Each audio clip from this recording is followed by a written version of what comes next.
Imagine watching someone casually spend $20 million and still lose the bid. That's what happens at Gooding & Company, where billionaires come to flex and sometimes to fight. And today, you're about to witness the top most expensive cars ever sold at Gooding & Company. Warning, watching this might just make your car look like a toy. 1937 Talbot-Lago T150 CSS Teardrop Coupé. One car, one bidder, and the crown for the most expensive French car ever sold at auction.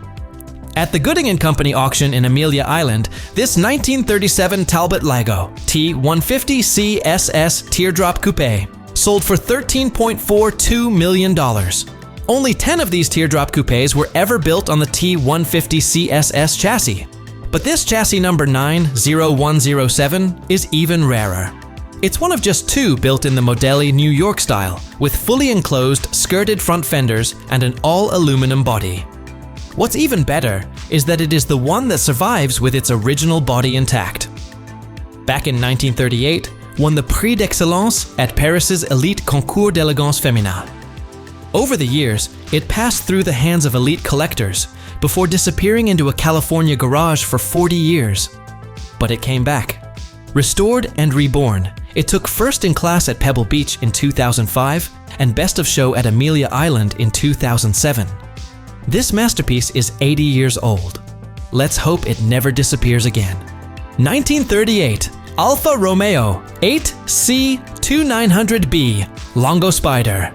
Famously stolen Alfa Romeo 8C2900B Spider featured at the auction, and you don't even want to know how much it fetched. It is one of only 5 genuine long chassis touring Spyders ever made, and it was the center of one of the wildest automotive heists in recent memory. In 2022, thieves stole it from a hotel parking lot while it was being transported for restoration. David Gooding, president of Gooding & Company, recalled, "I'd love to have seen the look on the thieves' faces when they opened the trailer. This isn't some anonymous street car, but an irreplaceable pre-war Italian masterpiece. The world of collectors held its breath, fearing it might be chopped or dumped in a lake. But in late 2023, the FBI recovered it. Now fully restored, it came back into the spotlight at Monterey Car Week in 2024.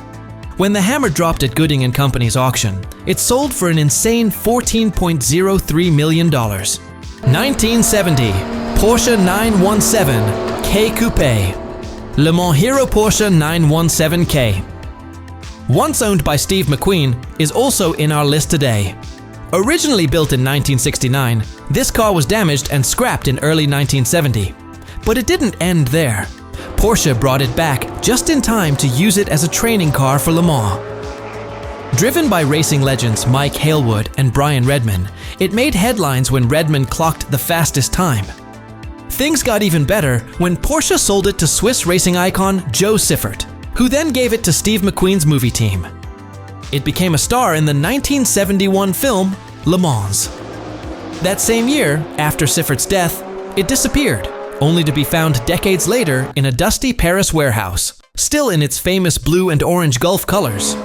Fully restored and in near original condition, this Porsche sold for a massive $14,080,000. As David Gooding put it, this 917K had a sheltered life. Its history is clear, concise, and easy to document. 1957, Ferrari 250, Testarossa Spider. This is the very first Ferrari 250 Testarossa ever built.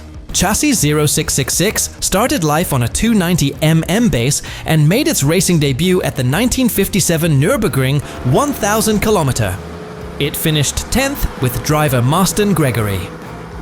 Later that year, it was rebodied by Scaglietti in the now famous pontoon fender style. This car raced hard. It earned podium finishes at the Buenos Aires and Caracas 1000 km events. It also entered the Le Mans 24 Hours twice and ran the Sebring 12 Hours once. While it didn't finish in those 3 races, its sister cars went on to win Le Mans in 1958, 1960, and 1961.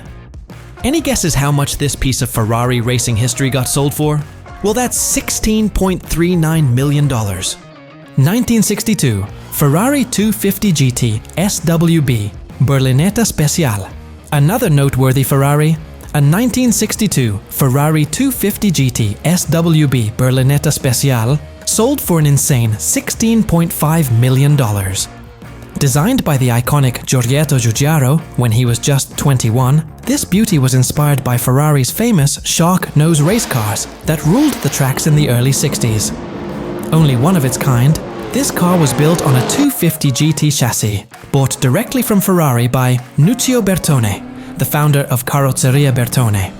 Frustrated that Ferrari kept choosing his rival Pininfarina, Bertone built this masterpiece to show the world what his design house could do. And he didn't just design it, but owned one too. It's been featured at top auto shows like Geneva and Torino, had a cameo in the film Marlowe starring James Garner, and even belonged to top collector Lorenzo Zambrano. After being restored twice, it went on to win Best of Show at major events like the Louis Vuitton Concours. 1961, Ferrari 250 GT California SWB SPYDER. This Ferrari was hidden from the public for decades, and when it finally appeared in 2016, it sold for $17.16 million. And that's one of the highest prices ever paid for a Ferrari with closed headlights. What made it even more special was its originality. It had never been fully restored, and rather, just carefully maintained in working condition. This beauty had only 3 owners in Italy, since new. One of them was Gianfranco Frattini, a famous industrial designer from the 1960s. After him, the car went to Terzo Dalia, an Italian artisan who showed it off at events like Ferrari Days. The final owner held onto it from 1985 until 2016. Originally painted in Rosso-Tina, the car even made a brief appearance in the 1963 Oscar-winning film Yesterday, Today, Tomorrow. 1962, Ferrari 250 GT SWB California SPYDER. The 1962 Ferrari 250 GT SWB California SPYDER is the only one ever made in this striking Azzurro Metallizzato blue, and while many expected it to hit $20 million, it sold for $18,045,000 at Gooding & Company's 2023 Amelia Island auction. Even then, it was a showstopper. This car alone made up nearly a quarter of the total 72.67 million sales at the event. Known by its chassis number 3099 GT, it is one of just 37 California Spyders ever built with covered headlights, and it was originally created for the 1962 New York International Auto Show. After its early years in Hollywood, the Ferrari was badly damaged in 1971 after crashing into a curb. That didn't stop collectors Charles Betts and Fred Peters. They bought the broken car in 1972 for just $2,400 and restored it completely by the early 2000s. By the time it went to auction, it had full Ferrari Classiche certification and had won several top awards at concours events. 1959, Ferrari 250 GT California LWB Alloy SPYDER. This Ferrari made history at Monterey 2016 by selling for a jaw-dropping $18.15 million and is the most expensive LWB California SPYDER ever sold.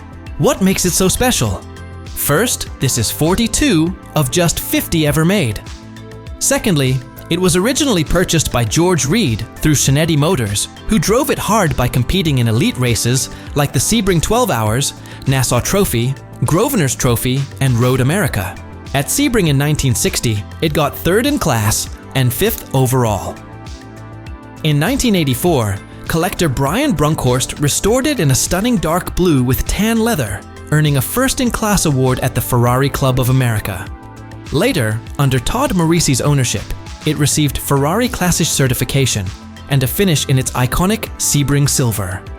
Lightly restored again in 2010, it continued winning hearts and awards before reaching its final moment of glory at auction. 1995 McLaren F1. This 1995 McLaren F1, also known as Chassis 029, was part of a private Japanese collection, rarely seen in public, And now, with just 241 miles on the clock, it made headlines by selling for $20,047,000 at Gooding & Company's 2021 Pebble Beach auction. Yes, over $20 million for what many consider the world's first true hypercar. Bidding began near $15 million, but the excitement skyrocketed. This sale not only set a record as the most expensive McLaren F1 ever sold, but also became the highest priced car at auction that year. One of only 64 road versions ever built, Chassis 029 is the only example finished in Creighton brown with a luxurious light tan and Brazilian brown leather interior. And let me tell you that it came with everything. Original toolkits, custom luggage, a Tag Heuer watch, and even the iconic Driving Ambition book. It's literally a true one-of-one masterpiece. 1935 Duesenberg model SSJ convertible. Duesenberg may be long gone, but it's not been forgotten by enthusiasts. This gorgeous 1935 convertible is a big reason why. It was specifically built for one of the biggest stars of Hollywood's golden age, Gary Cooper, and paired a supercharged Model J engine with gorgeous coachwork by LAGRANDE. Only 2 examples of the Roadster were ever built. The other went to Clark Gable, who, legend has it, would use it to race Cooper, which might explain why the car ended up more than doubling its pre-sale estimate when sold for $22 million at Pebble Beach in 2018. Which car blew your mind the most? Drop your favorite in the comments. And if you love luxury and insane auctions, then hit that subscribe button. We bring billionaire treasures straight to your screen.